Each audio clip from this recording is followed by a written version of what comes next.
आज Indian courts में 5.5 crore cases pending है। सुप्रीम कोर्ट में 88,417 केसेस पेंडिंग है और इंडियन जेल्स में 74% लोग क्रिमिनल नहीं, अंडर ट्रायल्स है। ये जस्टिस सिस्टम नहीं, ये वेटिंग रूम है जहाँ इंसाफ नहीं, बस तारीख मिलती है। मैं वहाब शेख और आज हम बात करने वाले इंडियन जस्टिस सिस्टम की। एक ऐसा सिस्टम जो सच्चाई को बचाने के लिए बना था, लेकिन सच्चाई को डुबाने का आज सबसे बड़ा जरिया बन चुका है। यहाँ लोग इंसाफ लेने आते हैं, लेकिन वहाँ उन्हें बस तारीख मिलती है और इंतज़ार करते करते लोग थक जाते हैं, टूट जाते हैं और कभी कभी ज़िंदगी से हार जाते हैं। आज ये सब हमें बहुत दूर की बात लगती होगी। कोर्ट, जजेस, जस्टिस सिस्टम, ये सब हमें तभी इम्पोर्टेंट लगता है जब किसी के घर में कुछ मुसीबत आ जाती हो या वो कोई बुरे इंसिडेंट में फंसा हो। ये सिर्फ फाइल्स और डेट्स की कहानी नहीं होती, ये आंसू, थकान और अंधेरों की कहानी होती है। और अगर आपको लगता है कि सिस्टम बस स्लो है, तो आगे आप जो सुनोगे वो आपको हिला देगा। हर केस की शुरुआत एक ही चीज़ से होती है, FIR। ये वो मोमेंट होता है जब इंसान सोचता है कि चलो सिस्टम अब मेरी बात सुनेगा, यही एक्सपेक्टेशन होती है। लेकिन असली सच तो कुछ और होता है। कई FIR लिखी नहीं जाती, कभी पुलिस कहती है कॉम्प्रोमाइज़ करो, कभी कहती है कि पहले प्रूफ लाओ तभी रिपोर्ट लिखी जाएगी, और कभी केस स्ट्रांग नहीं है बोल के छोड़ दिया जाता है। और किसी ने अगर FIR लिखा भी ली तो उसके बाद का उसका मेन स्ट्रगल शुरू होता है, पुलिस इन्वेस्टिगेशन। इन्वेस्टिगेशन का काम होता है एविडेंस कलेक्ट करना, सच तक पहुंचना और विटनेस स्टेटमेंट लेना और केस को इतना मजबूत बनाना कि वो कोर्ट रूम में टिक सके। पर असली सच क्या है? कभी कभी इन्वेस्टिगेशन ही सबसे वीक होती है। इसी वजह से इंडिया में साल 2022 में कन्विक्शन रेट 54% के आसपास था। मतलब 100 में से लगभग 46 केसेस कोर्ट रूम में टूट जाते थे, क्योंकि या तो एविडेंस वीक था या तो इन्वेस्टिगेशन वीक थी। टोटल कॉग्निजेबल क्राइम जो 2022 में रजिस्टर हुए वो 422 पर लाख है और 2023 में 448 पर लाख है। मतलब क्राइम्स तो बढ़ रहे हैं, लेकिन सिस्टम उन्हें अच्छे से हैंडल नहीं कर पा रहा है। जैसे साल 2022 में hit and run case, police ने केयरलेस इन्वेस्टिगेशन का टैग खाया। कोर्ट ने खुद कहा कि इन्वेस्टिगेशन में बेसिक रूल्स और स्टेप्स फॉलो नहीं किए गए हैं। साल 2024 कोलकाता जूनियर डॉक्टर केस, जहां पब्लिक ने ओपनली बोला कि जो इन्वेस्टिगेशन है वो बायस्ड और स्लो है, जिसके बाद केस सेंट्रल एजेंसी को देना पड़ा। 2025 में सुप्रीम कोर्ट ने CBI एजेंसी को पुल अप किया for failure to arrest police officer. मतलब ये शो करता है कि कस्टडी के बाद भी सिस्टम फेल हो सकता है। सोचो, जब इन्वेस्टिगेशन ही स्ट्रांग ना हो तो कोर्ट सच कैसे ढूंढेगा? इन्वेस्टिगेशन के बाद केस कोर्ट तक पहुंचता है और सिस्टम का दूसरा ब्रेकडाउन शुरू होता है। तारीख, तारीख और फिर से तारीख। आज इंडिया के सभी कोर्ट्स में मिला के लगभग 5.3 करोड़ केसेस पेंडिंग है। इंडिया का सबसे बड़ा कोर्ट सुप्रीम कोर्ट, वहाँ पे लगभग 88,417 केसेस पेंडिंग है और डिस्ट्रिक्ट प्लस सब ऑर्डिनेट कोर्ट्स, इसमें भी पेंडेंसी रेट बहुत ज़्यादा है। रिपोर्ट्स के मुताबिक 4.6 करोड़ केसेस यहाँ भी पेंडिंग है और कुछ केसेस तो ऐसे हैं जो 30 से 50 साल तक अभी तक फाइल में दबे हुए, जिसकी सुनवाई अभी तक नहीं हुई। साल के तौर पर इलाहाबाद हाईकोर्ट केस, प्रयागराज उत्तर प्रदेश में एक 73 साल का आदमी, जहाँ रिप्रेजेंटेशन ऑफ पीपल्स एक्ट के सेक्शन 129 के तहत क्राइम रिपोर्ट हुआ, जिसमें मैक्सिमम सजा बस 6 महीने की थी, लेकिन केस चला पूरे 20 साल।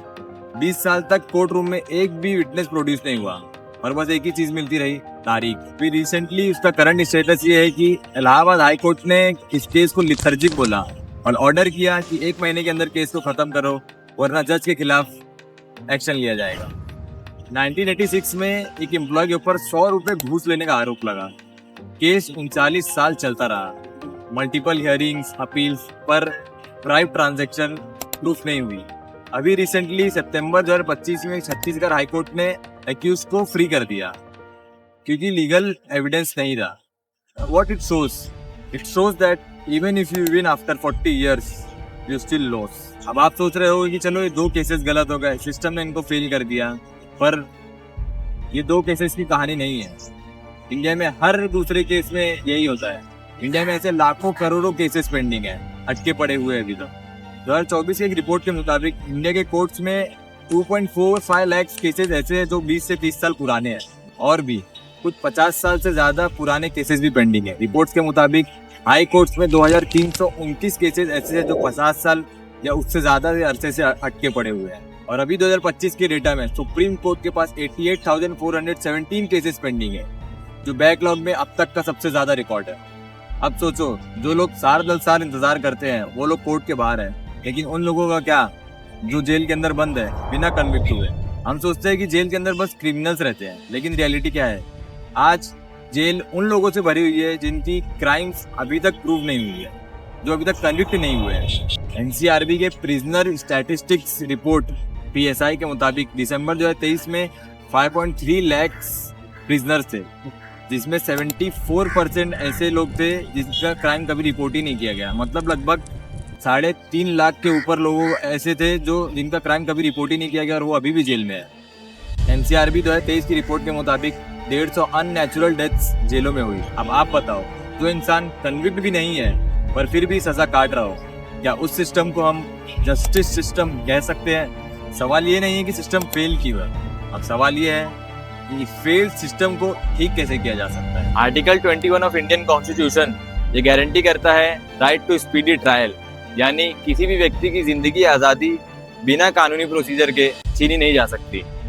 आज इंडिया में हर 1 मिलियन लोगों पे सिर्फ 15 जजेस है, जबकि ग्लोबल एवरेज 50+ जजेस का है। तो जजेस की कैपेसिटी पर मिलियन बढ़ा देनी चाहिए। केस मैनेजमेंट सिस्टम स्ट्रॉन्ग करना चाहिए। कोर्ट के अंदर फाइल्स ढूंढने में ज़्यादा वक्त लगता है और जजमेंट देने में कम। 74% प्रिजनर्स अंडर ट्रायल है, इसको खत्म करना ही प्रायोरिटी होनी चाहिए। सिस्टम स्ट्रांग होगा तो ट्रुथ सर्वाइव करेगा, सिस्टम वीक होगा तो केस मर जाएगा। सिस्टम को बदलने के लिए रिवॉल्यूशन नहीं, रिस्पॉन्सिबिलिटी चाहिए। सिस्टम तब बदलेगा जब हम सवाल पूछने शुरू करेंगे, तारीख क्यों, जज एम्प्टी क्यों है और विटनेस प्रोटेक्शन कहाँ है। सोचो एक देश जहाँ केस खत्म होने में 20 साल नहीं 20 महीने लगते हो, जजेस की कुर्सी खाली नहीं रहती हो, जजेस का अपॉइंटमेंट रात में भी मिल सकता हो, और जहाँ फाइल्स में मिट्टी नहीं डिजिटल स्टैंप लगता हो, और जहाँ अंडर ट्रायल जेल में नहीं कोर्ट में खड़े रहता हो, और जस्टिस किसी की मौत के बाद नहीं जिंदगी के साथ मिलता हो। और ये सब तभी होगा जब हम सिस्टम के दरवाजे तोड़ने से पहले सिस्टम के दरवाजे पे दस्तक देना शुरू करेंगे। इस मुल्क ने आज़ादी जीती थी, पर अब हमें सिर्फ इंसाफ जीतना है, और इंसाफ तब मिलेगा जब हम लोग चुप रहना बंद करेंगे। और अगर आपको लगता है कि इंसाफ इंपॉर्टेंट है तो इस वीडियो को शेयर करो, इस आवाज़ को बड़ा बनाओ, क्योंकि इंसाफ तब मिलेगा जब आवाज़ रुकेगी नहीं। जय हिंद, जय भारत।